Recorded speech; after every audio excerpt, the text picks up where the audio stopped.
तो दोस्तों आज हम बात करने जा रहे हैं एक बेहतरीन मूवी के बारे में जो कि नेटफ्लिक्स पर हमें देखने को मिली है, जिसका टाइटल है ए फैमिली अफेयर। जी हाँ दोस्तों, ये एक तरह से हमें 28 जून 2024 को एक तरह से रिलीज़ होते हुए देखने को मिली थी नेटफ्लिक्स पर। और आप में से किसी सब्सक्राइबर ने इसके लिए कमेंट किया था इस एक तरह से मूवी के लिए, तो मैं आपके लिए ये वीडियो ला चुका हूँ। इसके अंदर हम इस मूवी की story, pre production, releasing, casting, सारी कुछ जानकारी एक वीडियो के अंदर हम आपको बताने वाले हैं। तो वीडियो को ज़रूर से लाइक कीजिएगा, चैनल को सब्सक्राइब कर बेल आइकन दबा कर इसे हाल पर सेट कर दीजिएगा, ताकि हमारी जितनी भी अपकमिंग वीडियोज़ है वो आप तक पहुंचते रहे। और ज़्यादा से ज़्यादा हो सके तो वीडियो को शेयर करने की कोशिश कीजिएगा। तो दोस्तों अब हम इसके बारे में जानना चालू करते हैं। ए फैमिली अफेयर 2024 की एक अमेरिकी रोमांटिक कॉमेडी फिल्म है जिसका निर्देशन रिचर्ड लाग्रवेनी ने किया है और कैरी सोलोमन ने लिखा है। इस फिल्म में Nicole Kidman, Zac Efron, Joey King, Liza Koshy और कैथी बेट्स ने अभिनय किया है। यह फिल्म एक विधवा लेखिका के इर्दगिर्द घूमती है जो एक युवा अभिनेता के साथ रिश्ता शुरू करती है जिसके लिए उसकी बेटी काम करती है। इसे नेटफ्लिक्स ने 28 जून 2024 को रिलीज किया था। कथानक: इस अनुभाग में व्याकरण, शैली, सामंजस्य, लहजा या वर्तनी के लिए कॉपी संपादन की आवश्यकता हो सकती है। आप इसे संपादित करके सहायता कर सकते हैं। जुलाई 2024। जाने कि इस संदेश को कैसे और कब हटाया जाए। 24 वर्षीय जारा, जो हॉलीवुड स्टार क्रिस कोल की निजी सहायक है, कम सराहना से थक चुकी है। जब वह महिलाओं से संबंध तोड़ता है तो उसे उसकी मदद करने की उम्मीद की जाती है, और वह एक खराब स्क्रिप्ट को फिर से लिखने के लिए किसी दूसरे लेखक को लाने की उसकी सलाह पर ध्यान नहीं देता है। फिर जब जारा एक लेखक से बात करने के लिए देर से पहुंचती है और क्रिस गेट कोल बदल देता है, तो वह नौकरी छोड़ देती है। थोड़े समय बाद क्रिस जारा के घर उसे सहायक निर्माता का पद देने के लिए आता है, लेकिन जारा के काम निपटाने के दौरान उसकी लेखिका माँ ब्रुक को पाता है। उसका इंतजार करने का फैसला करते हुए वह ब्रुक को समझाता है कि उसकी स्क्रिप्ट खराब है, और जल्द ही वे एक दूसरे से घुलमिल जाते हैं। जब तक जारा वापस आती है, वह अनजाने में ब्रुक और क्रिस को सेक्स करते हुए देख लेती है। क्रिस जारा से वादा करता है कि ऐसा दोबारा नहीं होगा, इसलिए जारा उसके लिए एसोसिएट प्रोड्यूसर के तौर पर काम करने के लिए वापस आ जाती है। वह ब्रुक को डिनर पर आमंत्रित करता है और वे फिर से अंतरंग रूप से जुड़ जाते हैं। जल्द ही जारा को पता चलता है कि उसके बॉस का उसकी विधवा माँ के साथ गुप्त रोमांटिक संबंध है, जिसकी पुष्टि वह एक समारोह में उन्हें साथ देखकर करती है। इस बीच फिल्म स्टूडियो में जारा क्रिस से नाराज है। जारा को पता चलता है कि क्रिस को एक नया लेखक मिल गया है, जो बाद में उसे पता चलता है कि ब्रुक है, और बाद में उन्हें एक साथ देखकर उनसे भिड़ जाती है। माँ कहती है कि वह क्रिस के साथ खुश है, और जब से वह अपने पति के साथ थी तब से वह इतनी खुश नहीं थी, अपनी बेटी के दर्द और उसकी चिंता की अनदेखी करते हुए कि वह ब्रुक को चोट पहुंचाएगा। क्रिसमस के लिए पूरा परिवार दादी के घर जाता है। दादी जारा को मनाती है कि वह अपनी माँ को मौजमस्ती करने दे। क्रिस क्रिसमस के लिए वहाँ है और जारा को इससे कोई परेशानी नहीं है। ब्रुक अपनी सास को बताती है कि जारा के पिता के मरने से पहले ही उसके और उसके बीच रिश्ते खराब हो गए थे, और जारा यह बातचीत सुन लेती है। बाद में कार में बैग रखते समय जारा को क्रिस के बैग में हीरे की बालियां दिखाई देती है। घर पर जारा ब्रुक और क्रिस को बताती है कि क्रिस कितना बुरा है, दावा करती है कि वह हर किसी के लिए एक जैसी बालियां खरीदता है जिसके साथ उसका रिश्ता टूट जाता है, और उसके पास पहले से ही एक जोड़ी तैयार होती है। यह रहस्योद्घाटन ब्रुक को क्रिस को छोड़ने के लिए कहने के लिए प्रेरित करता है। बाद में मूवी स्टूडियो में जारा को क्रिस को खोजने के लिए कहा जाता है, जो परेशान और अकेला है। क्रिस ने उसे बताया कि वह अच्छे आदमी की भूमिका निभाने के बारे में संदेह व्यक्त करता है।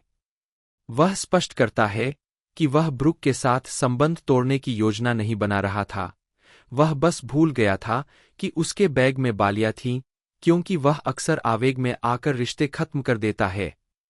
जारा फिर ब्रुक के पास जाती है और स्वीकार करती है कि वह क्रिस के बारे में गलत थी, लेकिन ब्रुक सुनने से इनकार कर देती है। जारा और क्रिस कुछ सामान लेने के लिए सुपरमार्केट जाते हैं। संयोग से उसी समय ब्रुक भी वहां मौजूद होती है। हालांकि यह मुलाकात कोई संयोग नहीं है, जारा ने इसे अंजाम दिया है। वह अपनी गलती को समझाने और उनसे माफी मांगने का अवसर लेती है। इस सुलह के बाद क्रिस और ब्रुक फिर से साथ आ जाते हैं और 1 साल बाद उनका रिश्ता अभी भी मजबूत है। Cast: Nicole Kidman, Brooke Harwood, एक लेखिका। क्रिस कोल के रूप में Zac Efron. Joey King, Zara Ford, Brooke की बेटी। लिजा कोशी, यूजिनी के रूप में। Kathy Bates, Lila Ford, Brooke की सास और जारा की दादी। उत्पादन, विकास। 14 जून 2022 को निकोल किडमैन, जैक एफ्रॉन और जॉय किंग को 3 प्रमुख भूमिकाओं में कास्ट किए जाने का खुलासा हुआ। 2 अगस्त 2022 को कैथी बेट्स और लिजा कोशी के कलाकारों में शामिल होने की सूचना मिली। 5 एक प्रमोशनल इंटरव्यू में एफ्रॉन ने कहा कि फिल्म की वर्किंग स्क्रिप्ट का शीर्षक मदरफकर था, जिसे किडमैन ने स्पष्ट किया कि बीप किया गया था। दोनों इस बात पर हंसे कि शीर्षक ने स्क्रिप्ट को हेर में सबसे ऊपर रखा। 6 शब्दों को साफ किया गया और फिल्म के पोस्टर पर एक बायलाइन में शामिल किया गया, a motherfucker of a love story. 7 Joey King का किरदार रिचर्ड लाग्रवेनीस की दोस्त पामेला एबडी से प्रेरित था, जो वर्तमान में Warner brothers motion picture group के सहाध्यक्ष और सह-सीईओ है। फिल्मांकन अगस्त से अक्टूबर 2022 तक अटलांटा में हुआ। 9 पोस्ट प्रोडक्शन चरण के दौरान नए अंत को पकड़ने के लिए 2023 WGA हड़ताल और 2023 SAG-AFTRA हड़ताल के बाद कैलिफोर्निया के मालिबू में ट्रैंकास कंट्री मार्केट में 2 सप्ताहांत में रीशूट किया गया था। रिलीज: ए फैमिली अफेयर को मूल रूप से नेटफ्लिक्स द्वारा 17 नवंबर 2023 को रिलीज किया जाना था। 13 हालांकि फिल्म के प्रचार पर 2023 SAG-AFTRA हड़ताल के प्रभाव के कारण फिल्म की रिलीज को स्थगित कर दिया गया था। 14 अप्रैल 2024 में 28 जून 2024 की अंतिम रिलीज की तारीख की घोषणा की गई थी। स्वागत। आलोचनात्मक प्रतिक्रिया। समीक्षा एग्रीगेटर वेबसाइट रॉटन टोमाटोज पर 87 आलोचकों की 39% समीक्षाएं सकारात्मक है, जिनकी औसत रेटिंग 4.8/10 है। वेबसाइट की आम सहमति इस प्रकार है: जैक एफ्रॉन और निकोल किडमैन की रोमकॉम क्षेत्र में वापसी के बावजूद ए फैमिली अफेयर अपनी खुद की टोनेलिटी के साथ बहुत ज्यादा झगड़ता है, जिससे इसकी क्लिच की सूची में इजाफा होता है। 16 मेटाक्रिटिक, जो भारित औसत का उपयोग करता है, ने 23 आलोचकों के आधार पर फिल्म को 100 में से 43 का स्कोर दिया, जो मिश्रित या औसत समीक्षाओं को दर्शाता है। 17 वैरायटी के टॉमरिस लेफ्ली ने विभिन्न पहलुओं पर फिल्म की आलोचना की। अभिनय से लेकर निकोल किडमैन और जैक एफ्रॉन के बीच यहां थोड़ी केमिस्ट्री देखने को मिलती है। निर्देशन से लेकर लाग्रेवेनेस का निर्देशन अजीब तरह से कठोर और नीरस है। प्रोडक्शन डिजाइन से लेकर आपने शायद अधिक प्रामाणिक अंदरूनी हिस्सों वाले सिटकॉम देखे हैं।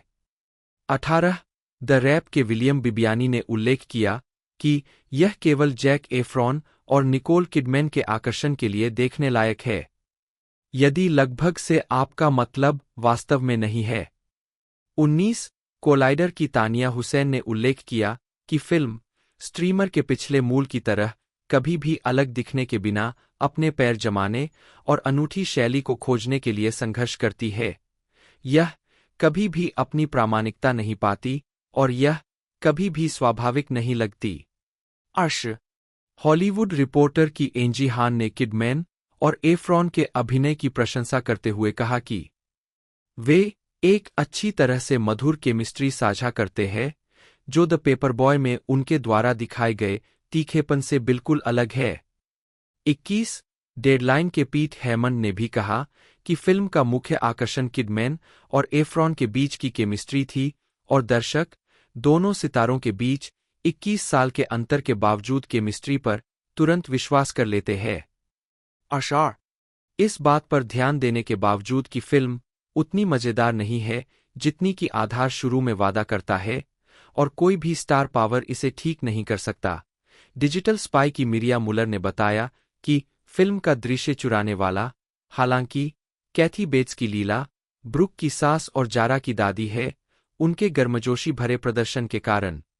23 द डेली बीस्ट के कोलमैन स्पिल्ड ने एक और स्क्रिप्ट की आलोचना करते हुए इसे फिल्म के सबसे कमजोर बिंदुओं में से एक बताया क्योंकि कॉमेडी और ड्रामा के बीच संतुलन सोलोमन का मजबूत पक्ष नहीं है और उनकी स्क्रिप्ट निराशाजनक अक्षमता के साथ दोनों के बीच उछलती है। दूसरी ओर, उन्होंने किडमैन और एफ्रॉन के बीच की केमिस्ट्री की प्रशंसा की। 24 सिडनी मॉर्निंग हेराल्ड के कार्ल क्विन ने फिल्म को 2 स्टार दिए और कहा कि अंत में फिल्म कुछ भी नहीं बल्कि एक बेहतर निर्मित और अधिकांशतः बेहतर अभिनय वाली रोमांटिक कॉमेडी की तरह है जिसे स्ट्रीमिंग प्रोडक्शन लाइन हाल के वर्षों में बना रही है। सूर्यास्त, समुद्र तट, मोमबत्ती की रोशनी में रात्रिभोज और अंतहीन वेशभूषा परिवर्तन देखें। यह सामान्य, पूर्वानुमानित, थोड़ा मनोरंजक और तुरंत भूलने योग्य है। 25 एबीसी न्यूज के आलोचक जेमी ट्राम ने कहा कि फिल्म बेवजह एक प्रसिद्ध अभिनेता के साथ डेटिंग की संभावना को बेहद नीरस बना देती है। इन फिल्मों के पीछे की रणनीति अभिनय प्रतिभा को दिखाने से कम और एक ऐसे कलाकारों को इकट्ठा करने पर अधिक केंद्रित है जो थंबनेल पर आकर्षक दिख सकते हैं। किडमैन और एफ्रॉन केवल प्रतिष्ठा का भ्रम बेचने के लिए मौजूद है। आश्चर्य दर्शकों की संख्या 1 जुलाई 2024 को प्रकाशित नेटफ्लिक्स के घरेलू दैनिक चार्ट की रैंकिंग के अनुसार मिश्रित समीक्षाओं के बावजूद फिल्म ने अपनी रिलीज के सप्ताहांत में एक नेटफ्लिक्स मूल के रूप में शुरुआत की। 27-28 जून 2024 को लॉन्च होने के बाद से फिल्म ने 26.8 मिलियन व्यूज हासिल किए। 28-8 जुलाई 2024 को जारी नेटफ्लिक्स के घरेलू दैनिक चार्ट के अनुसार फिल्म रिलीज के दूसरे सप्ताहांत के दौरान नेटफ्लिक्स मूल के बीच 2 पर स्थिर रही। 29 इसने उपलब्धता के अपने पहले पूरे सप्ताह में 31.9 मिलियन व्यूज जमा किए, जो पिछले सप्ताह के 26.8 मिलियन व्यूज से ज्यादा था। 30 संदर्भ रिचर्ड लाग्रवेनीज बटा LRVNEZ बटा 1 जन्म 30 अक्टूबर 1959। 2-3 एक अमेरिकी पटकथा लेखक और फिल्म निर्देशक है जिन्हें the fisher king, the bridges of Madison County और बिहाइंड द कैंडेलब्रा के लिए जाना जाता है। व्यक्तिगत जीवन लाग्रवेनीज का जन्म ब्रुकलिन, न्यूयॉर्क में एक टैक्सी ड्राइवर के बेटे के रूप में हुआ था। 2 वह इतालवी मूल के है। 4 उन्होंने 1980 में न्यूयॉर्क विश्वविद्यालय के टिश स्कूल ऑफ द आर्ट्स से अभिनय में ललित कला स्नातक की डिग्री प्राप्त की। कैरियर लाग्रेवेनेस ने 1980 के दशक के अंत में द फिशर किंग को स्पेक पर लिखा था। इसे स्टेसी शेर, लिंडा ऑब्स्ट, डेब्रा हिल की प्रोडक्शन कंपनी ने खरीदा और बाद में टेरी गिलियम ने इसका निर्देशन किया। फिल्म लिखने के लिए लाग्रेवेनेस को सर्वश्रेष्ठ मूल पटकथा के लिए अकादमी पुरस्कार के लिए नामांकन मिला। 1980 के दशक की शुरुआत में न्यूयॉर्क शहर में नाटककार रिचर्ड ओडोनेल के सहयोग से द डबल आर कॉमेडी जोड़ी के रूप में बिल किया गया। लाग्रवेनीज ने कई ऑफ ब्रॉडवे प्रस्तुतियों में सहलेखन किया और लगातार प्रदर्शन किया जिसमें स्पेयर पार्ट्स, ब्लड ब्रदर्स 78वें Street Theatre Lab, the Lion Theatre और वेस्ट बैंक कैफे में शामिल थे। लाग्रेवेनेस ने बारबरा स्ट्रीसेंड के लिए संगीत में जिप्सी के प्रसिद्ध ऑन एंड संस्करण के लिए एक रूपांतरण लिखा। 2015 में उन्होंने खुलासा किया कि उन्होंने स्ट्रीसेंड के साथ स्क्रिप्ट पर काम करने में कई महीने बिताए थे। मैंने उसके साथ सबसे अच्छा समय बिताया। मैं आपको बता भी नहीं सकता। यह एक कल्पना के सच होने जैसा था। मैंने अपना पहला ड्राफ्ट तैयार किया और फिर से लिखने के लिए उसके घर गया। वह बेहतरीन तरीके से बहुत सावधानी बरतती है। हमने इसे एक एक करके पढ़ा। फिल्मोग्राफी। फिल्म। वर्ष, शीर्षक, निदेशक, लेखक, निर्माता, टिप्पणियां। 1989 असभ्य जागृति, नहीं हाँ नहीं। 1991 द फिशर किंग, नहीं हाँ नहीं। 1994 निर्देशी, नहीं हाँ हाँ। 1995 नन्ही राजकुमारी, नहीं हाँ नहीं। मैडिसन काउंटी के पुल, नहीं हाँ नहीं। अनस्ट्रंग हीरोज, नहीं हाँ नहीं। 1996 दर्पण के दो चेहरे है, नहीं हाँ नहीं। 1998 घोड़ा फुसफुसाने वाला, नहीं हाँ नहीं। जोर से बाहर रहने वाले, हाँ हाँ नहीं। जोसेफ इमैनुएल रोथ, जन्म 13 जून 1948, 2 एक अमेरिकी फिल्म कार्यकारी, निर्माता और निर्देशक है। उन्होंने 1988 में मॉर्गन क्रीक एंटरटेनमेंट की सहस्थापना की और 2000 में रिवोल्यूशन स्टूडियो और फिर 2007 में रोथ किर्शेनबाम फिल्म्स की स्थापना करने से पहले 20वीं सेंचुरी फॉक्स 1989 से 1993, कारवां पिक्चर्स 1993 से 1994 और वॉल्ट डिज्नी स्टूडियो 1994 से 2000 के अध्यक्ष थे। प्रारंभिक जीवन। रोथ का जन्म 13 जून 1948 एक को फ्रांसिस और लॉरेंस रोथ के घर हुआ था। 3 उन्होंने कहा है कि उनके यहूदी परिवार को लॉन्ग आइलैंड, न्यूयॉर्क के एक भारी कैथोलिक हिस्से में बड़े होने के दौरान कई तरह के उत्पीड़न का सामना करना पड़ा। इसमें लॉन पर एक क्रॉस जलाया जाना और रोथ के कुछ स्कूल के साथियों द्वारा उनसे बात करने से पहले खुद को क्रॉस करना जैसी घटनाएं शामिल थीं। 4 1959 में रोथ के पिता ने अपने बेटे को सार्वजनिक स्कूलों में अनिवार्य प्रार्थना को खत्म करने के एक्लू के प्रयास में वादी बनने के लिए स्वेच्छा से आगे किया। न्यूयॉर्क में दायर मामला कई अपीलों से गुजरा। अंत में 1962 में अमेरिकी सुप्रीम कोर्ट पहुंचा। कोर्ट ने फैसला सुनाया कि एंगेल बनाम विटाले के ऐतिहासिक मामले में इस तरह की प्रार्थना पहले संशोधन के तहत असंवैधानिक थी। रोथ ने बोस्टन विश्वविद्यालय में भाग लिया। 1970 में संचार में स्नातक की डिग्री के साथ स्नातक किया। कैरियर। अपने करियर के दौरान उन्होंने 40 से अधिक फिल्मों का निर्माण किया है और अब तक 6 का निर्देशन किया है, जिनमें 1990 की कूप डी विले, 2001 की अमेरिकाज स्वीटहार्ट्स और 2006 की फ्रीडमलैंड शामिल है।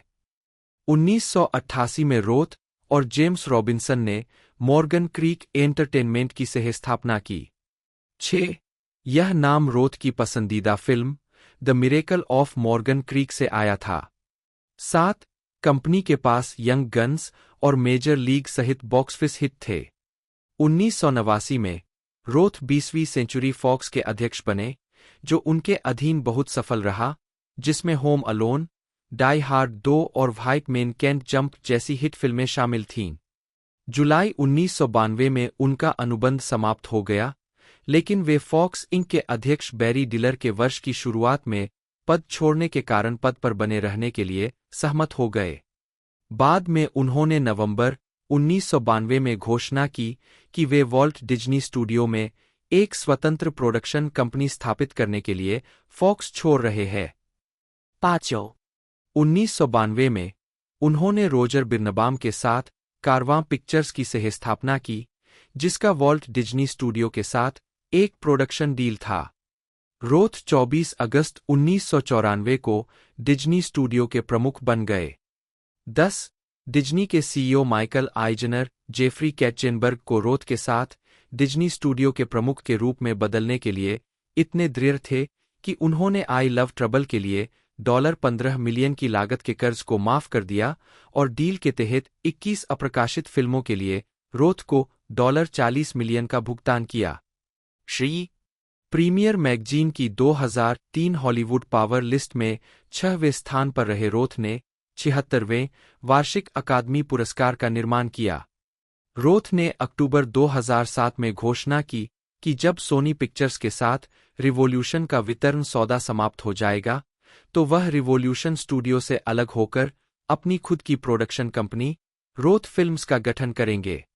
13 नवंबर 2007 को रोथ को पॉल एलन के साथ सिएटल, वाशिंगटन स्थित मेजर लीग सॉकर फ्रेंचाइज के बहुसंख्यक मालिक के रूप में पेश किया गया था।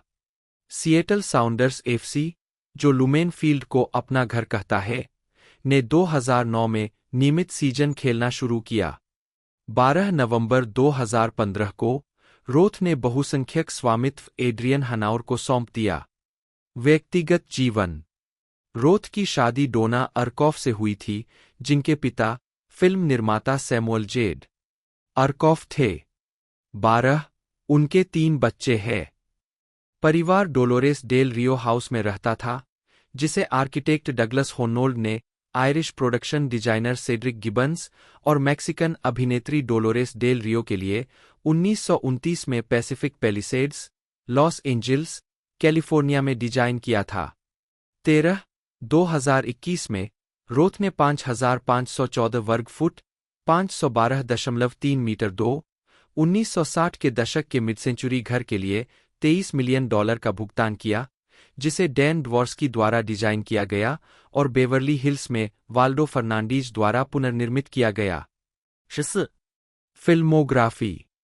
फिल्म निर्माता टनल विजन 1976, हमारा विजी सीजन 1978, अमेरिकाथॉन 1979, देवियों और सज्जनों शानदार दाग 1982, the final terror 1983, the stone boy 1984, 1985, जहां नदी काली बहती है 1986, Streets of Gore 1986, PK and the kid 1987, Young Guns 1988, the three musketeers 1993, angels in the outfield 1994, a low down dirty shame 1994, house guest 1995, the jerky boys the movie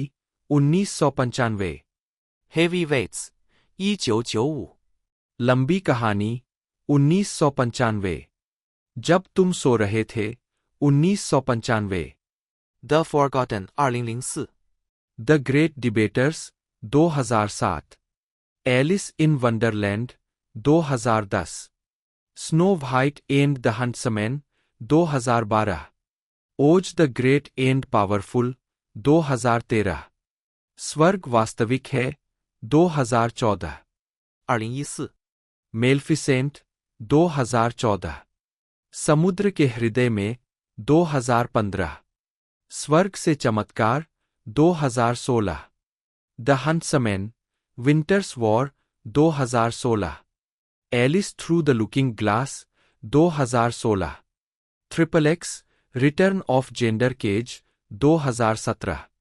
मेल्फिसेंट Mistress of Evil 2019, Dolittle 2020, United States बनाम Billie Holiday 2021, F9 2021, Hustle 2022, the Gray Man 2022, अच्छाई और बुराई का school 2022, कोई भी लेकिन आप 2023, Dempsey 2024, एक पारिवारिक मामला 2024, जैकपॉट 2024, कार्यकारी निर्माता cracking up 1977, bachelor party 1984, revenge of the Nerds 2, Nerds in Paradise 1987, dead ringers 1988, बिना श्रेय, स्किन डीप 1989, रेनेगेड्स 1989, दुश्मन एक प्रेम कहानी 1989, young guns 2 1990, the Exorcist 3 1990, Pacific Heights 1990, एंजी 1994, पहले और बाद में 1996, सूर्य के आंसू 2003, daddy day care 2003, Hollywood homicide 2003, Mona Lisa smile 2003, एक अधूरा जीवन 2005, लिटिल मैन 2006, बिना श्रेय, नाइट एंड डे 2010, तोड़फोड़ 2014, the Exorcist 3, Legion 2016, the Dreaming Man 2017, सहनिर्माता Offbeat 1986， मेजर लीग 1989, नाइट ब्रीड 1990, निदेशक Streets of Gore 1986， Revenge of the Nerds 2, Nerds in Paradise 1987, Coup de Ville 1990, America की sweethearts 2001, Christmas with the Kranks 2004, Freedomland 2006, मिला जुला समूह, वर्ष पतली परत भूमिका टिप्पणियां 1974 प्रोडक्शन सहायक, अमान्य 1988 युवा बच्चे प्रस्तुतकर्ता, डेड रिंगर्स 1990, द एक्सॉर्सिस्ट 3, एक अभिनेता के रूप में, वर्ष पतली परत भूमिका टिप्पणियां 1976, संकीर्ण दृष्टिकोण खिलाड़ी उद्घोषक 1977, स्वास्थ्य बिगड़ना आदमी, अमान्य उत्पादन प्रबंधक, वर्ष पतली परत भूमिका टिप्पणियां 1998, आर्मागेडन उत्पादन के प्रभारी कार्यकारी, अमान्य 1991 में किडमैन ने ऑस्ट्रेलियाई स्वतंत्र फिल्म फ्लर्टिंग में थांडीवे न्यूटन और पूर्व सहपाठी नाओमी वाट्स के साथ सहअभिनय किया। 27, उन्होंने इस आने वाली उम्र की कहानी में हाई स्कूल की लड़कियों को चित्रित किया, जिसने सर्वश्रेष्ठ फिल्म के लिए ऑस्ट्रेलियाई फिल्म संस्थान पुरस्कार जीता। 28, उसी वर्ष फिल्म बिली बाथकेट में उनके काम ने किडमैन को सर्वश्रेष्ठ सहायक अभिनेत्री के लिए अपना पहला गोल्डन ग्लोब अवार्ड नामांकन दिलाया। न्यूयॉर्क टाइम्स ने अपनी फिल्म समीक्षा में उन्हें एक सुंदरता, ऐसा लगता है, हास्य की भावना के साथ कहा। 29, अगले वर्ष उन्होंने और क्रूज ने रॉन हॉवर्ड की आयरिश महाकाव्य फार एंड अवे 1992 के लिए फिर से टीम बनाई, जो एक मामूली आलोचनात्मक और व्यावसायिक सफलता थी। 30、31、32， आलोचनात्मक प्रशंसा और विश्वव्यापी मान्यता 1995 से 2003। 1995 में किडमैन ने सुपरहीरो फिल्म बैटमैन फॉरएवर में संकट में फंसी युवती डॉ. चेस मेरिडियन की भूमिका निभाई, जिसमें उनके विपरीत वैल किल्मर फिल्म के शीर्षक चरित्र के रूप में थे।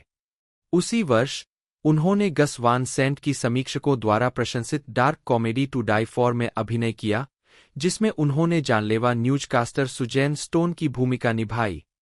उनके प्रदर्शन के बारे में सैन फ्रांसिस्को क्रॉनिकल के मिक लासेल ने कहा, वह अर्थ, इरादे और आवेग की परतों को भूमिका में लाती है, अपनी कहानी को क्लोजअप में बताते हुए, जैसा कि वह पूरी फिल्म में करती है। किडमैन आपको गन्ना पहियों को घूमते हुए आकर्षित करने के पारदर्शी प्रयासों को देखने देती है, जो सभी को आकर्षित करने में सफल होते हैं। 35, फिल्म में उनके प्रदर्शन के लिए उन्हें मोशन पिक्चर, म्यूजिकल या कॉमेडी में सर्वश्रेष्ठ अभिनेत्री का गोल्डन ग्लोब अवार्ड मिला। बाद के वर्षों में वह इसी नाम के उपन्यास पर आधारित the portrait of A lady 1996 में बारबरा हर्शे और जॉन माल्कोविच के साथ दिखाई दी और जॉर्ज क्लूनी के साथ द पीसमेकर 1997 में परमाणु विशेषज्ञ डॉ. जूलिया केली की भूमिका निभाई। बाद की फिल्म ने दुनिया भर में 110 मिलियन अमेरिकी डॉलर की कमाई की। 36, 37, 1998 में उन्होंने रोमांटिक कॉमेडी प्रैक्टिकल मैजिक में सैंड्रा बुलॉक के साथ दो चुड़ैल बहनों की भूमिका निभाई, जो एक खतरनाक अभिशाप का सामना करती है जो उन्हें स्थायी प्यार पाने से रोकता है। जबकि फिल्म ने अपने उत्तरी अमेरिकी शुरुआती सप्ताहांत में चार्ट में शीर्ष स्थान हासिल किया, यह बॉक्स ऑफिस पर एक व्यावसायिक विफलता थी। 38, 39 किडमैन 2001 के कान फिल्म महोत्सव में मॉलिन रूज के प्रीमियर में भाग लेती हुई। 1999 में किडमैन ने तत्कालीन पति टॉम क्रूज के साथ आइज वाइड शट में एक यौन यात्रा पर एक जोड़े को चित्रित करने के लिए फिर से काम किया। उनकी साथ में तीसरी फिल्म और निर्देशक स्टेनली कुब्रिक की अंतिम फिल्म थी। यह अपने सेक्स दृश्यों की स्पष्ट प्रकृति के कारण सेंसरशिप विवादों के अधीन था। 42 एक संक्षिप्त अंतराल और क्रूज से अत्यधिक प्रचारित तलाक के बाद। 43 किडमैन ब्रिटिश अमेरिकी नाटक बर्थडे गर्ल में मेलॉर्डर दुल्हन की भूमिका निभाने के लिए पर्दे पर लौटीं। 44 2001 में उन्होंने बाज लुहरमन के संगीतमय मॉलिन रूज में कैबरे अभिनेत्री और वेश्या सेटिन की भूमिका निभाई। CNN के पॉल क्लिंटन ने इसे टू डाई फॉर के बाद से उनका सर्वश्रेष्ठ काम कहा और लिखा, वह सेटिन के रूप में सुलगती और तेजस्वी है। वह पूरी फिल्म में पूरे आत्मविश्वास के साथ चलती है। किडमैन आइस क्वीन के किरदारों में माहिर लगती है, लेकिन सेटिन के साथ वह खुद को थोड़ा पिघला देती है। 45 बाद में उन्हें कई अन्य पुरस्कारों और नामांकनों के अलावा सर्वश्रेष्ठ अभिनेत्री, मोशन पिक्चर कॉमेडी या म्यूजिकल के लिए अपना दूसरा गोल्डन ग्लोब पुरस्कार मिला, जिसमें सर्वश्रेष्ठ अभिनेत्री के लिए अकादमी पुरस्कार के लिए उनका पहला नामांकन भी शामिल था। 46、47、इसके अलावा 2001 में किडमैन ने एलेजांद्रो अमेनाबार की मनोवैज्ञानिक हॉरर फिल्म द अदर्स 2001 में ग्रेस स्टीवर्ट के रूप में अभिनय किया, जो द्वितीय विश्व युद्ध के दौरान चैनल द्वीप समूह में रहने वाली एक माँ थी, जिसे संदेह है कि उसका घर प्रेतवाधित है। दुनिया भर में 210 मिलियन अमेरिकी डॉलर से अधिक की कमाई करते हुए उनके प्रदर्शन ने उन्हें कई पुरस्कार नामांकन दिलाए, जिसमें सर्वश्रेष्ठ अभिनेत्री के लिए गोया पुरस्कार नामांकन, साथ ही उनका दूसरा बाफ्टा पुरस्कार और 5वां गोल्डन ग्लोब पुरस्कार नामांकन प्राप्त हुआ। 48 49 रोजर एबर्ट ने टिप्पणी की कि एलेजांद्रो अमेनाबार में एक सुस्त, स्वप्निल माहौल बनाने का धैर्य है, और निकोल किडमैन हमें यह समझाने में सफल होती है कि वह एक परेशान करने वाली स्थिति में एक सामान्य व्यक्ति है, न कि केवल एक मानक मुद्दे वाली horror film historic. 50 the New York times के एओ स्कॉट ने किडमैन के प्रदर्शन पर प्रकाश डालते हुए लिखा कि वह इस अस्थिर मिश्रण को एक दृढ़ विश्वास के साथ प्रस्तुत करती है जो अपने आप में भयानक है। बर्फीला संयम जो कभी कभी उनकी अभिव्यंजक प्रतिभाओं के रास्ते में खड़ा होता है, आज तक के उनके सबसे भावनात्मक रूप से स्तरित प्रदर्शन का आधार बन जाता है। 51、अगले वर्ष किडमैन ने स्टीफन डाल्ड्री की द ओवर्स में वर्जीनिया वुल्फ की भूमिका के लिए आलोचनात्मक प्रशंसा प्राप्त की, जिसमें मेरिल स्ट्रीप और जूलियन मूर के साथ सहकलाकार थे। 1920 के दशक के इंग्लैंड में लेखक को चित्रित करने के लिए किडमैन ने अपनी नाक पर प्रोस्थेटिक्स लगाए थे, जिससे वह लगभग पहचान में नहीं आ रही थीं। फिल्म एक महत्वपूर्ण सफलता थी, जिसने कई पुरस्कार और नामांकन अर्जित किए, जिसमें सर्वश्रेष्ठ फिल्म के लिए अकादमी पुरस्कार के लिए नामांकन भी शामिल था। न्यूयॉर्क टाइम्स ने लिखा है कि सुश्री किडमैन ने आश्चर्यजनक बहादुरी के प्रदर्शन में एक दोषपूर्ण तारों की प्रणाली के खिलाफ एक प्रतिभाशाली दिमाग द्वारा छेड़े गए क्रूर आंतरिक युद्ध को उजागर किया है, जो उसके मस्तिष्क में एक भयावह, पागल स्थैतिक संचारित करता है। 52 उन्होंने अपने प्रदर्शन के लिए कई आलोचक और उद्योग पुरस्कार जीते।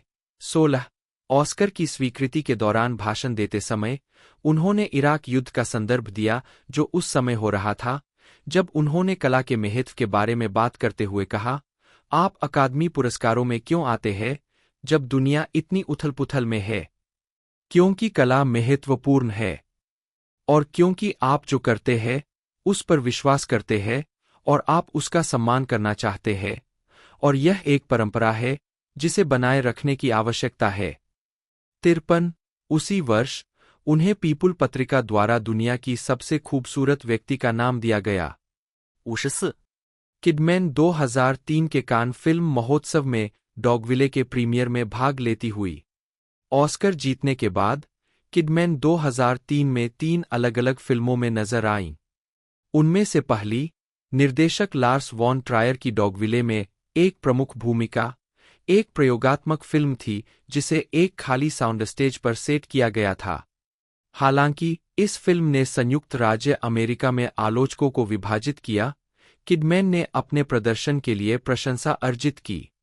रोलिंग स्टोन के पीटर ट्रेवर्स ने कहा, किडमैन ने डॉगविले में अपने करियर का सबसे भावनात्मक रूप से चोट पहुंचाने वाला प्रदर्शन दिया, एक ऐसी फिल्म जो कभी भी उस क्लिच से नहीं मिली जिसे उसने कुचला नहीं।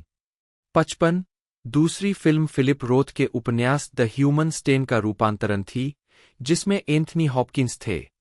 उस वर्ष उनकी तीसरी फिल्म एंथनी मिंगेला की युद्ध ड्रामा कोल्ड माउंटेन थी, जिसमें उन्होंने जूड लॉ और रेनी जेलवेगर के साथ अभिनय किया।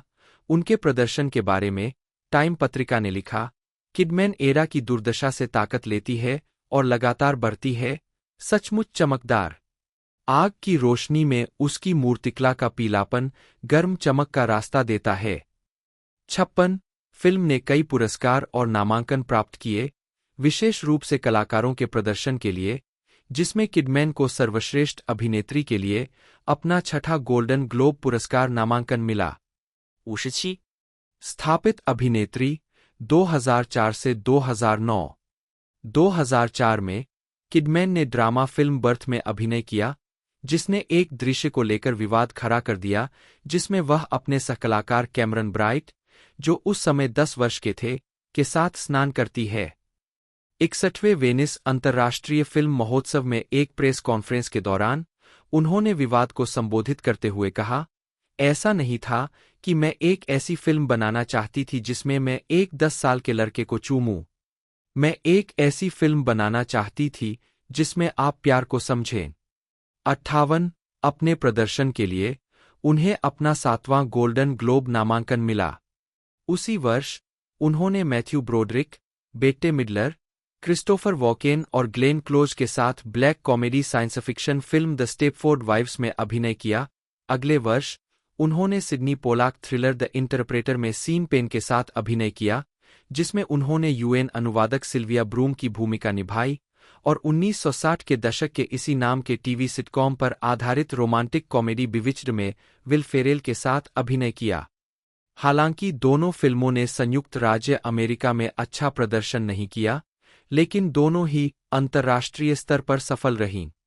59-60 बाद की फिल्म के लिए उन्होंने और फेरेल ने सबसे खराब स्क्रीन जोड़ी के लिए रेजी पुरस्कार अर्जित किया। 61 2006 में किडमैन फिल्म उद्योग में अपनी सफलता के साथ Kidman channel number 5 perfume brand का चेहरा बन गईं। उन्होंने 2004, 2005, 2006 और 2008 के छुट्टियों के मौसम के दौरान खुशबू को बढ़ावा देने के लिए मॉलिन रूज के निर्देशक बाज लुहरमन द्वारा निर्देशित रॉड्रिगो सेंटोरो के साथ टेलीविजन और प्रिंट विज्ञापनों के अभियान में अभिनय किया। चैनल नंबर 5 के लिए निर्मित 3 मिनट के विज्ञापन नंबर 5 द फिल्म ने किडमैन को एक अभिनेता को प्रति मिनट सबसे अधिक पैसे का रिकॉर्ड धारक बना दिया, जब उन्होंने कथित तौर पर 3 मिनट के विज्ञापन के लिए $12 मिलियन कमाए। 62 इस दौरान उन्हें फोर्ब्स की 2005 सेलिब्रिटी 100 सूची में 45वीं सबसे शक्तिशाली सेलिब्रिटी के रूप में भी दिखाया गया था। उन्होंने 2004 और 2005 के बीच कथित तौर पर 14.5 मिलियन अमेरिकी डॉलर कमाए। पीपल पत्रिका की 2005 की सबसे अधिक कमाई करने वाली अभिनेत्रियों की सूची में किडमैन जूलिया रॉबर्ट्स के बाद दूसरे स्थान पर रहीं, जिनकी प्रति फिल्म कीमत 16 से 17 मिलियन अमेरिकी डॉलर थी। 63 2006 में किडमैन ने रॉबर्ट डाउनी जूनियर के साथ जीवनी फिल्म फर में फोटोग्राफर डायने अरबस का किरदार निभाया और एनिमेटेड फिल्म हैप्पी फीट में अपनी आवाज दी, जिसने दुनिया भर में 384 मिलियन अमेरिकी डॉलर से अधिक की कमाई की, जो उस समय उनकी सबसे ज्यादा कमाई करने वाली फिल्म बन गई। 64 अगले वर्ष उन्होंने science fiction film the invasion में अभिनय किया, जो कि ओलिवर हिर्शबिगेल द्वारा निर्देशित 1956 की invasion of the body snatchers की रीमेक थी, और नोआ बाउम्बैक की comedy drama Margot at the wedding में जेनिफर जेसन लेह और जैक ब्लैक के साथ अभिनय किया, जिसने उन्हें सर्वश्रेष्ठ अभिनेत्री संगीत में या हास्य श्रेणी में सैटेलाइट अवार्ड के लिए नामांकन दिलाया। 65। इसके अलावा 2007 में उन्होंने फंतासी adventure film the Golden Compass. अगले वर्ष किडमैन ने मॉलिन रूज के साथ फिर से काम किया। निर्देशक बाज लुहरमन ने ऑस्ट्रेलियाई पीरियड फिल्म ऑस्ट्रेलिया 2008 के लिए, जिसे द्वितीय विश्व युद्ध के दौरान डार्विन पर जापानी हमले के दौरान दूरस्थ उत्तरी क्षेत्र में सेट किया गया था। ह्यूग जैकमैन के साथ अभिनय करते हुए उन्होंने एक अंग्रेज महिला की भूमिका निभाई जो महाद्वीप से अभिभूत महसूस कर रही थी। हालांकि फिल्म को आलोचकों से मिश्रित समीक्षा मिली। 67। यह बॉक्स ऑफिस पर सफल रही, जिसने $130 मिलियन के बजट के मुकाबले दुनिया भर में $211 मिलियन से अधिक की कमाई की। 68। 2009 में वह रॉब मार्शल के संगीत में 9 में दिखाई दी, जिसमें उन्होंने Daniel Day Lewis, Marion Cotillard, Penelope Cruz, Judi Dench, Fergie, Kate Hudson और सोफिया लोरेन के कलाकारों की टुकड़ी के साथ म्यूज क्लाउडिया जेनसेन की भूमिका निभाई। फिल्म को कई गोल्डन ग्लोब पुरस्कार और अकादमी पुरस्कार नामांकन प्राप्त हुए, जिसमें किडमैन ने मोशन पिक्चर अवार्ड में एक कलाकार द्वारा उत्कृष्ट प्रदर्शन के हिस्से के रूप में अपना चौथा स्क्रीन एक्टर्स गिल्ड अवार्ड नामांकन अर्जित किया। 69. फोर्ब्स ने उन्हें 2019 में दुनिया में चौथी सबसे अधिक कमाई करने वाली अभिनेत्री के रूप में स्थान दिया। उनकी वार्षिक आय $34 मिलियन थी। 111. 2019 में उन्होंने जॉन क्रॉले के नाटक द गोल्डफिंच में एक अमीर सोशलाइट का सहायक हिस्सा निभाया, जो डोना टार्ट के इसी नाम के उपन्यास का रूपांतरण था, जिसमें एंसेल एलगॉट ने अभिनय किया था। 112. हालांकि इसे खराब तरीके से प्राप्त किया गया था, ओवेन ग्लीबरमैन ने सुरुचिपूर्ण स्नेह के साथ अपना हिस्सा निभाने के लिए किडमैन की सराहना की। 113. 114. उन्होंने अगली बार चार्लीज थेरॉन और मार्गोट रोबी के साथ ड्रामा बॉम्बशेल में सहअभिनय किया, जो कि फॉक्स न्यूज के पूर्व सीईओ रोजर आइल्स के खिलाफ यौन उत्पीड़न के आरोपों से संबंधित घोटाले को दर्शाती फिल्म थी। 115. द न्यूयॉर्क टाइम्स की मनोहला डार्गिस ने कहा कि अपने दो सहनायकों की तुलना में कम स्क्रीन समय के बावजूद किडमैन ने कार्लसन को कभी कभी थोड़ा हास्यास्पद बना दिया। कॉमेडी का एक तीखा टुकड़ा जोड़कर जो रेखांकित करता है कि नेटवर्क पर उनके विद्रोही इशारे कितने स्वार्थी और निरर्थक। 116. अपने प्रदर्शन के लिए उन्हें सहायक भूमिका में एक महिला अभिनेता द्वारा उत्कृष्ट प्रदर्शन के लिए एक अतिरिक्त स्क्रीन एक्टर्स गिल्ड अवार्ड नामांकन मिला। 117. किडमैन ने 2020 की शुरुआत HBO की मनोवैज्ञानिक थ्रिलर मिनीसीरीज द अनडूइंग में न्यूयॉर्क की एक सफल चिकित्सक ग्रेस फ्रेजर की भूमिका के साथ की, जो जीन हनफ कोरेलिच के उपन्यास यू शुड हैव नोन पर आधारित थी। 118. 119. उन्होंने शो के निर्देशक सुजैन बियर और डेविड ई केली के साथ कार्यकारी निर्माता के रूप में काम किया, जिन्होंने पहले बिग लिटिल लाइज का रूपांतरण और निर्माण किया था। अपने पूरे सीजन के दौरान श्रृंखला ने बढ़ती गति प्राप्त की और रिकॉर्ड तोड़ दिए। HBO ने एक ऐतिहासिक उपलब्धि का जश्न मनाया क्योंकि शो नेटवर्क की पहली मूल श्रृंखला बन गई, जिसने सप्ताह दर सप्ताह लगातार अपने दर्शकों की संख्या में वृद्धि की। फिनाले ने बिग लिटिल लाइज के सीजन 2 के फिनाले के बाद से HBO पर सबसे ज्यादा देखी जाने वाली रात को चिह्नित किया। 122. 123. 2020 की उनकी एकमात्र film release musical comedy the Prom थी, जो इसी नाम के ब्रॉडवे म्यूजिकल पर आधारित थी, जिसमें मेरिल स्ट्रीप, जेम्स कॉर्डन और कीगन माइकल की ने अभिनय किया था। 124. अगस्त 2021 में वह लियान मोरियार्टी के इसी नाम के उपन्यास पर आधारित Hulu drama series 9 perfect strangers में अभिनय और कार्यकारी निर्माता के रूप में काम करेंगी। 125.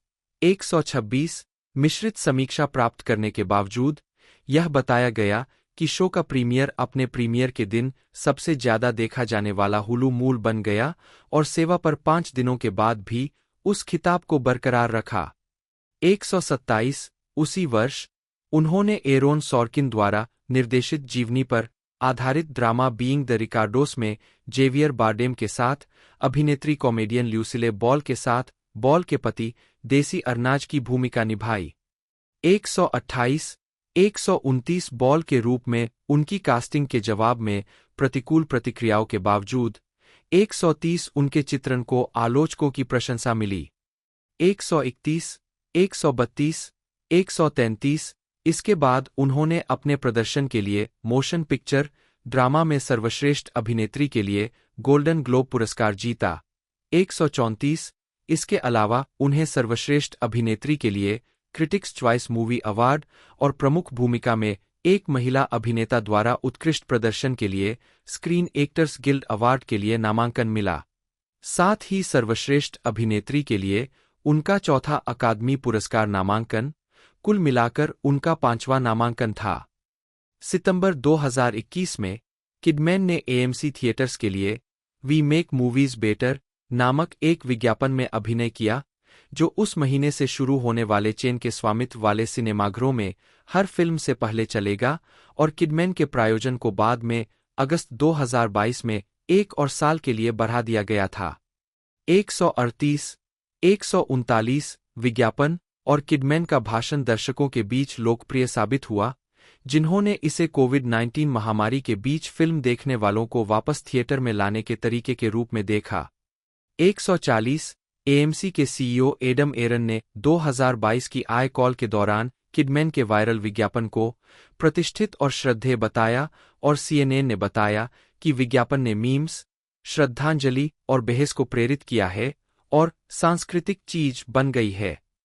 141、142。अप्रैल 2022 में किडमैन सेसिलिया अहर्न के 2018 लघु कहानी संग्रह पर आधारित एंथोलॉजी श्रृंखला रोअर के एक एपिसोड में दिखाई दी। इसके अलावा वह कार्यकारी निर्माता के रूप में भी काम करेंगी।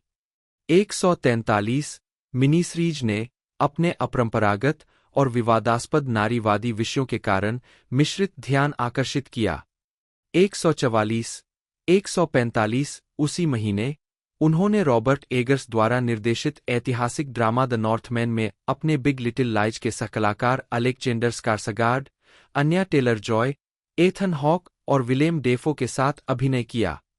146 फिल्म को रिलीज होने पर व्यापक प्रशंसा मिली। 147, 148। जुलाई 2023 में Kidman Paramount Plus television series Special Ops Lioness के कलाकारों में शामिल हुई, जिस पर वह पहले से ही एक कार्यकारी निर्माता के रूप में काम कर रही थीं। 149 रिलीज होने पर मिनी सीरीज को मिश्रित ध्यान मिला, और द टेलीग्राफ की समीक्षक अनीता सिंह ने आलोचना की, एक चीज जो शो को नीचे ले जाती है वह है निकोल किडमैन एक CIA बॉस के रूप में, जिसका जमे हुए चेहरा इन दिनों कुल विकर्षण है। 150, 151 शुरुआत में द न्यूयॉर्क टाइम्स के लिए लिखने वाले समीक्षक माइक हेल ने टिप्पणी की कि यह शो कई अन्य आतंकवादरोधी थ्रिलर से मिलता जुलता है, जिसमें पहले एपिसोड में इसकी आंत की कार्रवाई और कुछ हद तक कृत्रिम सेटिंग शामिल है। हालांकि आगे के प्रतिबिंब पर उन्होंने पाया कि यह शो सम्मोहक पात्रों के साथ एक मूडी, रहस्यपूर्ण और जटिल रूप से तैयार की गई शैली के टुकड़े में विकसित हुआ। 152, 153 दिसंबर 2023 में किडमैन ने 2018 की सुपरहीरो फिल्म एक्वामैन के सीक्वल में रानी एटलाना की भूमिका को दोहराया, जिसका शीर्षक Aquaman and the lost kingdom था। 154、155。जनवरी 2024 में किडमैन ने ड्रामा टेलीविजन सीरीज एक्सपेट्स में अभिनय किया और कार्यकारी निर्माता के रूप में काम किया। 156 उनके प्रदर्शन को आलोचकों से मिश्रित समीक्षा मिली। 157、158。जून 2024 में वह नेटफ्लिक्स के ए फैमिली अफेयर में अपने द पेपर बॉय के सहकलाकार जैक एफ्रॉन के साथ फिर से जुड़ गईं। 159, 160 हालांकि इसे आलोचकों से मिश्रित समीक्षा मिली, लेकिन फिल्म को दर्शकों ने खूब सराहा। 161, 162 इसने अपने पहले सप्ताहांत में नेटफ्लिक्स मूल के बीच एक स्थान हासिल किया और अपनी रिलीज के दूसरे सप्ताहांत में 2 पर एक मजबूत स्थिति बनाए रखी। 163、164。नवंबर 2024 में किडमैन एनिमेटेड फंतासी फिल्म स्पेलबाउंड में क्वीन एल्समेरे की आवाज देने के लिए भी तैयार है। 165。 दिसंबर 2024 में किडमैन A24 के लिए बेबी गर्ल में एक उच्च रैंकिंग वाली सीईओ की भूमिका निभाएंगी, जिसे हेलिना रीजन द्वारा लिखा और निर्देशित किया जाएगा। 166。 आगामी परियोजनाएं। किडमैन कई परियोजनाओं में अभिनय करने और कार्यकारी निर्माता के रूप में काम करने के लिए तैयार है। एलिन हिल्डरब्रांड के उपन्यास पर आधारित Netflix series the Perfect Couple, ऑस्ट्रेलियाई television series the Last Anniversary, जिसे लियान मोरियार्टी के उपन्यास पर रूपांतरित किया गया है, पेट्रिसिया कॉनवेल के स्कारपेटा उपन्यासों पर आधारित एक अमेजन प्राइम वीडियो के स्कारपेटा सीरीज, लीला स्लीमानी के उपन्यास द परफेक्ट नानी पर रूपांतरित एक HBO series the Perfect Nanny और Apple TV plus series Margo's Got Money Trouble. 167、168、169、170、171。 वह 4 टेलीविजन सीरीज में अभिनय और कार्यकारी निर्माता भी होंगी। वार्नर मीडिया के लिए मनोवैज्ञानिक प्रेम कहानी series crime farm, series hope, जो नॉर्वेजियन ड्रामा फिल्म होप से रूपांतरित हुई, thriller mini series pretty things, जो जेनेल ब्राउन के इसी नाम के आगामी उपन्यास पर आधारित है, और पारिवारिक drama series things I know to be true, जो इसी नाम के ऑस्ट्रेलियाई नाटक पर आधारित है। बाद की 3 सीरीज अमेजन प्राइम वीडियो के लिए है। 172, 173, 174 उनकी अन्य टेलीविजन परियोजनाओं के विपरीत, things I know to be true को एक मिनी सीरीज के बजाय कई सीजन वाली एक चालू सीरीज के रूप में देखा जाता है। 175。 उनकी एक परियोजना मिमी केव द्वारा निर्देशित अमेजन की हॉलैंड, मिशिगन है, जो पूरी हो चुकी है और 2025 में रिलीज होने की उम्मीद है। 176, 177 उनकी अन्य श्रेय प्राप्त फिल्म भूमिका में जस्टिन कुर्जेल द्वारा निर्देशित माइस शामिल है। 178。 किडमैन का विवाह 1990 से 2001 तक अभिनेता टॉम क्रूज से हुआ था और 2006 से उन्होंने देशी गायक कीथ अर्बन से विवाह किया है। किडमैन की मुलाकात क्रूज से 1989 में डेज ऑफ थंडर के सेट पर काम करते समय हुई थी, एक फिल्म जिसमें वे दोनों ने अभिनय किया था, और उन्होंने 1990 की क्रिसमस की पूर्व संध्या पर कोलोराडो में शादी कर ली। 206, 207 विवाहित होने के दौरान जोड़े ने एक बेटी, इसाबेला, जन्म 1992, और एक बेटे, कॉनर, जन्म 1995 को गोद लिया। 208, 5 फरवरी 2001 को जोड़े के प्रवक्ता ने उनके अलग होने की घोषणा की। 209 क्रूज ने 2 दिन बाद तलाक के लिए अर्जी दी। 210 मैरी क्लेयर के साथ 2007 के एक साक्षात्कार में किडमैन ने अपनी शादी की शुरुआत में गर्भपात की गलत रिपोर्टिंग का उल्लेख किया। इस कहानी को उठाने वाले सभी लोगों ने इसे गलत तरीके से गर्भपात के रूप में रिपोर्ट किया था, इसलिए यह बहुत बड़ी खबर है, और ऐसा नहीं हुआ। मेरी शादी के अंत में मेरा गर्भपात हो गया था, लेकिन मेरी शादी की शुरुआत में मुझे एक्टोपिक प्रेगनेंसी हुई थी। 211。 लेडीज होम जर्नल के जून 2006 के अंक में किडमैन ने खुलासा किया कि तलाक के बावजूद वह अभी भी क्रूज से प्यार करती है। वह बहुत बड़े थे, अभी भी है। मेरे लिए वह सिर्फ टॉम थे, लेकिन बाकी सभी के लिए वह बहुत बड़े हैं। लेकिन वह मेरे लिए प्यारे थे और मैं उनसे प्यार करती थी। मैं अब भी उनसे प्यार करती हूँ। इसके अलावा उन्होंने तलाक के बारे में आश्चर्य व्यक्त किया। 210, 2015 में चर्च ऑफ साइंटोलॉजी के पूर्व कार्यकारी मार्क रथबुन ने एक वृत्तचित्र फिल्म में दावा किया कि उन्हें निकोल किडमैन के साथ क्रूज के ब्रेकअप को सुविधाजनक बनाने का निर्देश दिया गया था। 212 क्रूज के ऑडिटर ने आगे दावा किया कि क्रूज के सुझाव पर किडमैन को वायर टैप किया गया था। 213 2015 के वीमेन इन द वर्ल्ड सम्मेलन में टीना ब्राउन के साथ एक साक्षात्कार में उन्होंने व्यक्त किया कि क्रूज से तलाक के समय उनके आसपास के ध्यान ने उनके करियर पर जनता का ध्यान बढ़ा दिया। उन्होंने कहा, मेरे तलाक से ऐसा काम निकला जिसकी सराहना की गई, इसलिए यह मेरे लिए एक दिलचस्प बात थी।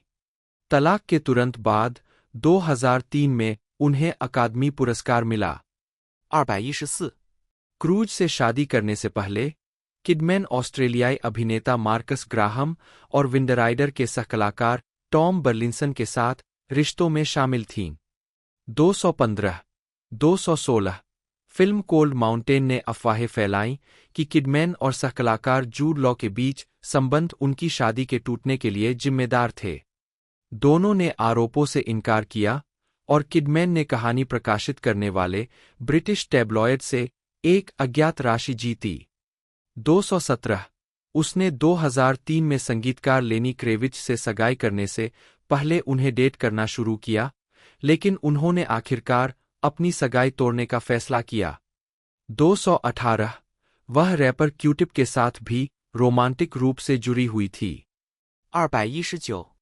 2007 में वैनिटी फेयर के लिए एक साक्षात्कार के दौरान किडमैन ने उल्लेख किया कि वह न्यूजीलैंड ऑस्ट्रेलियाई देश के गायक कीथ अर्बन के साथ अपने वर्तमान रिश्ते से पहले किसी से गुप्त रूप से सगाई कर चुकी थी, जो बाद में लेनी क्रेविच के रूप में सामने आया।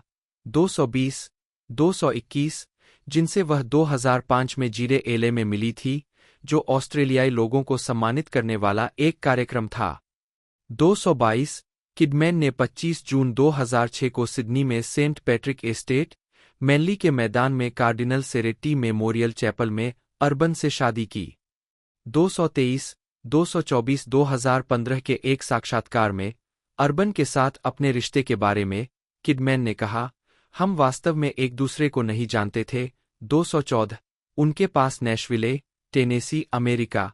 225। बेवर्ली हिल्स, कैलिफोर्निया, अमेरिका में घर। 226। Sydney, New South Wales, Australia में 2 apartment. 227। Sutton Forest, New South Wales, Australia में एक फार्म हाउस और मैनहट्टन, न्यूयॉर्क, अमेरिका में एक अपार्टमेंट है। 227। दंपति की पहली बेटी, संडे रोज, का जन्म 2008 में नैशविले में हुआ था। 228। 229। 2010 में किडमैन और अर्बन ने नैशविले के सेंटेनियल विमेस हॉस्पिटल में जेस्टेशनल सरोगेसी 230 के जरिए अपनी दूसरी बेटी फेथ मार्गरेट का स्वागत किया। 231。 232। धार्मिक विश्वास और राजनीतिक विचार। किडमैन का पालन पोषण एक कैथोलिक परिवार में हुआ और वह अभी भी अभ्यास कर रही है। 233। 234।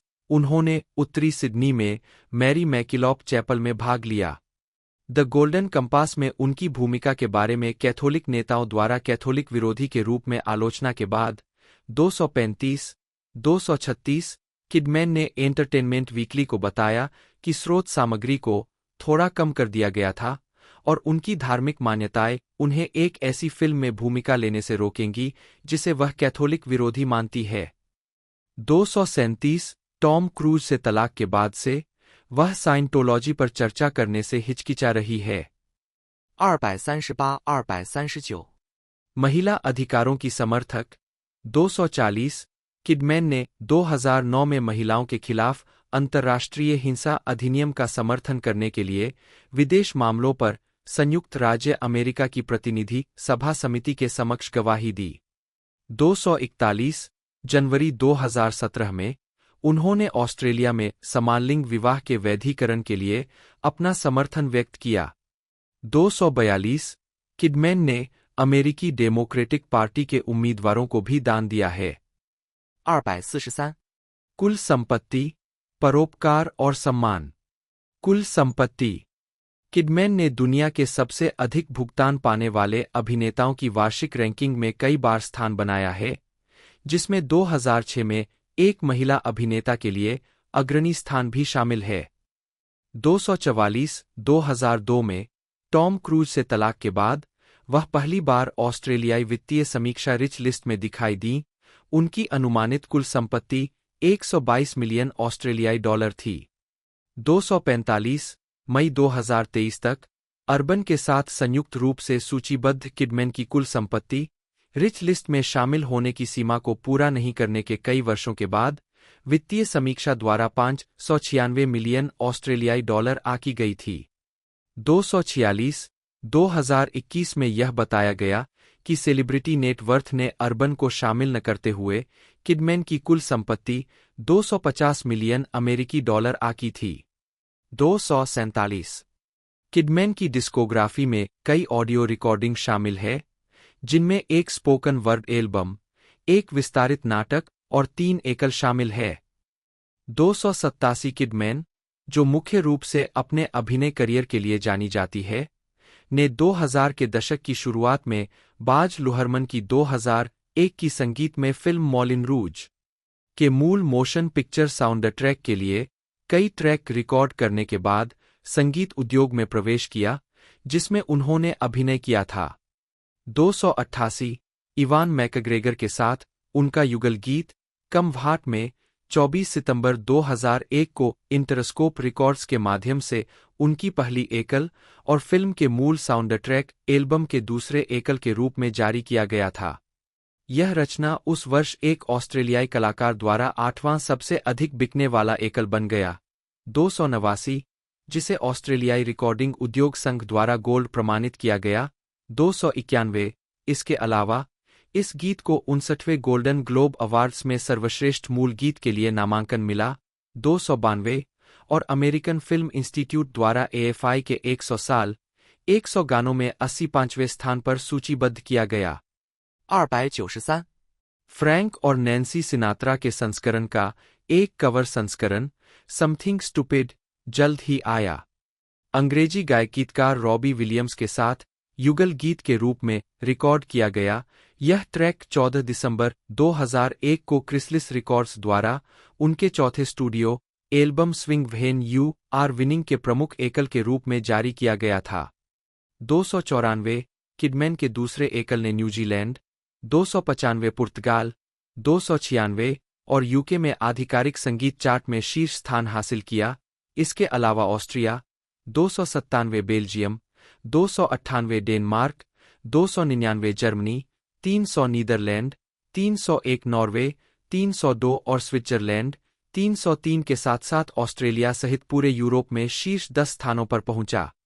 कई देशों में गोल्ड 304 प्रमाणित होने के अलावा इसे यूके में 2002 का 13वां सबसे ज्यादा बिकने वाला एकल, ऑस्ट्रेलिया में 59वां 305 और फ्रांस में 93वां 306 स्थान दिया गया। यह गाना ऑस्ट्रेलियाई ARINET सिंगल्स चार्ट पर नंबर 8 पर और यूके में 3 हफ्तों तक नंबर 1 पर रहा। 307 5 अप्रैल 2002 को किडमैन ने इंटरस्कोप रिकॉर्ड्स के माध्यम से अपना तीसरा सिंगल रिलीज किया, जो रैंडी क्रॉफर्ड के one day I will fly away का एक कवर था। 308 यह गाना एक टोनी फिलिप्स रीमिक्स मॉलिन रूज के मूल साउंड ट्रैक के फॉलोअप के लिए पायलट सिंगल के रूप में प्रचारित किया गया था, जिसका शीर्षक मॉलिन रूज वॉल्यूम 2 था। 2006 में उन्होंने हैप्पी फीट के मूल मोशन पिक्चर साउंड ट्रैक में योगदान दिया। फिल्म के लिए प्रिंस गीत किस का एक गायन रिकॉर्ड किया। 309 2009 में उन्हें रॉब मार्शल की 2009 की संगीत में फिल्म 9 के मूल साउंड ट्रैक पर दिखाया गया, जिसमें उन्होंने अनयूजुअल वे गीत रिकॉर्ड किया।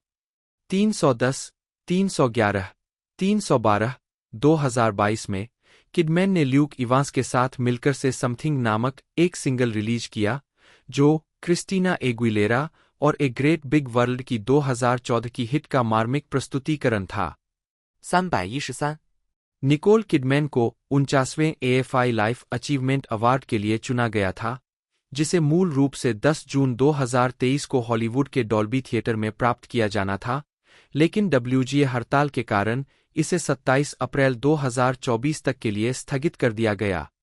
314 315 3यह भी देखे झंडा ऑस्ट्रेलिया पोर्टल, जीवनी पोर्टल, फिल्म पोर्टल, ऑस्ट्रेलियाई अकादमी पुरस्कार विजेताओं और नामांकितों की सूची, अकादमी पुरस्कार नामांकन वाले अभिनेताओं की सूची, अभिनय श्रेणियों में 3 या अधिक अकादमी पुरस्कार नामांकन वाले अभिनेताओं की सूची, जैकरी डेविड अलेक्जेंडर एफ्रॉन बटा एफारेन बटा, जन्म 18 अक्टूबर 1987, एक अमेरिकी अभिनेता है।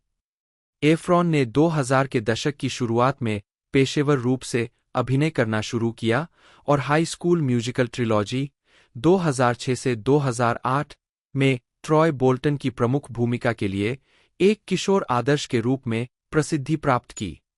इस दौरान उन्होंने म्यूजिकल फिल्म हेयर स्प्रे 2007 और कॉमेडी फिल्म 17 अगेन 2009 में भी अभिनय किया। एफ्रॉन ने new year's eve 2011, the lucky one 2012, the paper boy 2012, neighbours 2014, dirty grandpa 2016, Baywatch 2017 और द ग्रेटेस्ट शोमैन 2017 फिल्मों में मुख्य भूमिकाएं निभाई। उन्होंने extremely wicked, shockingly evil and vile 2019 में टेड बंडी और द आयरन क्लॉ 2023 में केविन वॉन एरिच की भूमिका निभाई। 2021 में उन्होंने जैक एफ्रॉन 2020 से 2022 के साथ Netflix travel show down to earth की मेजबानी के लिए डेटाइम एमी अवार्ड जीता। प्रारंभिक जीवन। जैचरी डेविड अलेक्जेंडर एफ्रॉन का जन्म 18 अक्टूबर 1987 को हुआ था। एक और वे अरोयो ग्रांडे, कैलिफोर्निया में पले बड़े। 2. उनके पिता David Efron Diablo canyon power plant में एक इलेक्ट्रिकल इंजीनियर है और उनकी मां स्टारला बास्केट एक प्रशासनिक सहायक है जो डियाब्लो कैनियन में भी काम करती है। 3, 4, 5 एफ्रॉन का एक छोटा भाई डायलन है। एक और जैसा कि उन्होंने वर्णन किया है, एक मध्यम वर्गीय परिवार में उनका सामान्य बचपन था। 6. उनका उपनाम हिब्रू से उत्पन्न हुआ है। 7. उनके नाना यहूदी है। 8. एफ्रॉन ने खुद को यहूदी बताया है। 9. 10. हालांकि उनका पालन पोषण अगेवादी तरीके से हुआ था और उन्होंने बचपन में धर्म का पालन नहीं किया था। 11. उन्होंने कहा है कि अगर उन्हें स्कूल में ए के बजाय बी ग्रेड मिले तो वे बदमाश हो जाएंगे और वहां वे क्लास के विदूषक थे। 12. इसके बाद एफ्रॉन ने द ग्रेट अमेरिकन मेलोड्रामा और वाडेविल थिएटर में काम किया। 13. और गायन की शिक्षा लेनी शुरू की। उन्होंने जिप्सी, पीटर पैन या the boy who wooden grow up, little shop of horrors और द म्यूजिक मैन जैसे शो में प्रदर्शन किया। लॉस एंजल्स में उनके ड्रामा शिक्षक रॉबिन मेचिक, अभिनेता आरोन माइकल मेचिक की मां द्वारा उन्हें एक एजेंट के लिए सिफारिश की गई थी। 14. बाद में एफ्रॉन को क्रिएटिव आर्टिस्ट एजेंसी में साइन किया गया। 15. एफ्रॉन ने 2006 में अरोयो ग्रांडे हाई स्कूल से स्नातक किया। 16. और फिर दक्षिणी कैलिफोर्निया विश्वविद्यालय में स्वीकार कर लिया गया, लेकिन उन्होंने नामांकन नहीं कराया। उन्होंने Pacific conservatory of the performing arts में भी भाग लिया, जो कि एलन हैंकॉक कॉलेज से संचालित एक थिएटर कंपनी है, जो सांता मारिया, कैलिफोर्निया में स्थित एक सामुदायिक कॉलेज है, जहां उन्होंने 2000 और 2001 में प्रदर्शन किया। 17. आजीविका। 2002 से 2009 प्रारंभिक करियर और high school musical. 2007 Nickelodeon Australian Kids Choice Awards में एफ्रॉन ने 2000 के दशक की शुरुआत में फायरफ्लाई, 18 ईआर और द गार्जियन सहित कई टेलीविजन सीरीज में अतिथि भूमिकाओं के साथ अभिनय करना शुरू किया। 2004 में वह डब्ल्यूबी सीरीज समरलैंड के पहले सीजन में एक आवर्ती चरित्र के रूप में दिखाई देने लगे। 19 शो के दूसरे सीजन के लिए, जो 2005 में प्रसारित हुआ, उन्हें मुख्य कलाकारों में पदोन्नत किया गया। वह कुछ फिल्मों में भी दिखाई दिए, जिनमें lifetime television film miracle run 2004 भी शामिल है, जिसके लिए उन्होंने 2 ऑटिस्टिक जुड़वा बच्चों में से एक के रूप में अपने प्रदर्शन के लिए यंग आर्टिस्ट अवार्ड के लिए नामांकन अर्जित किया। एफ्रॉन का करियर किशोरों की संगीत में television film high school musical 2006 से एक महत्वपूर्ण मोड़ पर पहुंचा, जिसका प्रीमियर जनवरी 2006 में डिज्नी चैनल पर हुआ था। फिल्म जिसे रोमियो और जूलियट का आधुनिक रूपांतर बताया गया है, में एफ्रॉन ने मुख्य पुरुष किरदार ट्रॉय बोल्टन की भूमिका निभाई थी, जो एक हाई स्कूल बास्केटबॉल खिलाड़ी है, जो खुद को गैब्रिएला मोंटेज, वेनेसा हरगेंस के साथ स्कूल म्यूजिकल में भाग लेने में दिलचस्पी लेने पर दुविधा में पड़ जाता है, जो कि स्कॉलेस्टिक डेकाथलॉन टीम की एक लड़की है। फिल्म एक बड़ी सफलता बन गई और एफ्रॉन को किशोर दर्शकों के बीच पहचान दिलाने में मदद की। फिल्म के साउंड ट्रैक को RIA द्वारा चौगुनी प्लेटिनम प्रमाणित किया गया था 20 और यह संयुक्त राज्य अमेरिका में वर्ष की सबसे अधिक बिकने वाली एल्बमों में से एक थी। 21 ट्रॉय बोल्टन की भूमिका एफ्रॉन की कास्टिंग से पहले एक टेनर के लिए बनाई गई थी और एफ्रॉन एक बैरिटोन थे। अपनी बाद की संगीतमय फिल्मों में एफ्रॉन ने खुद ही गायन किया। 22. एफ्रॉन को अगली बार musical comedy film Hairspray 2007 में लिंक लार्किन के रूप में देखा गया, जो इसी नाम के 2002 ब्रॉडवे म्यूजिकल पर आधारित थी। Production high school musical concert tour के साथ टकराव में था, जिसने एफ्रॉन को शामिल होने से रोक दिया। ड्रू सीली ने इसे भर दिया। जुलाई 2007 में रिलीज होने पर यह फिल्म एक बड़ी व्यावसायिक और आलोचनात्मक सफलता बन गई। उस वर्ष बाद में उन्होंने हाई स्कूल म्यूजिकल 2007 में ट्रॉय बोल्टन की अपनी भूमिका को दोहराया, जो अगस्त 2007 में डिज्नी चैनल पर प्रसारित हुआ। एफ्रॉन ने high school musical 3 senior year 2008 में अपनी भूमिका को फिर से दोहराया। यह हाई स्कूल म्यूजिकल फ्रेंचाइज की पहली फिल्म थी जिसे थिएटर में रिलीज किया गया। यह फिल्म बॉक्स ऑफिस पर एक बड़ी ब्लॉकबस्टर बन गई और आलोचकों से इसे मिश्रित से लेकर सकारात्मक समीक्षाएं मिलीं। इसके बाद उन्होंने व्यावसायिक रूप से सफल कॉमेडी 17 अगेन 2009 बनाई, जो एक 37 वर्षीय व्यक्ति के बारे में है जो एक दुर्घटना के बाद अपने 17 वर्षीय रूप एफ्रॉन में बदल जाता है। 2009 वर्तमान अन्य भूमिकाएं और मुख्यधारा की सफलता। तो दोस्तों इसकी रिलीजिंग डेट के बारे में बात की जाए तो 28 जून 2024 को ये हमें देखने को मिल गई थी और 114 मिनट इसकी रनिंग लेंथ थी और यूनाइटेड स्टेट में इसे बनाया गया था। तो मेन बेस जो लैंग्वेज है इसकी वो इंग्लिश एक तरह से रहने वाली है। बाकी बात की जाए तो इसकी एक तरह से नेटफ्लिक्स पर डबिंग की तो हर रीजनल लैंग्वेज में से डब किया गया है। इंडिया के अंदर ये हिंदी में भी अवेलेबल है, आप इसे जाकर देख सकते हो। बाकी दोस्तों इस मूवी के बारे में पूरी जानकारी मैंने इस वीडियो में कवर कर ही दी है। तो आज की इस वीडियो में दोस्तों इतना ही, मिलते हैं अगले वीडियो में।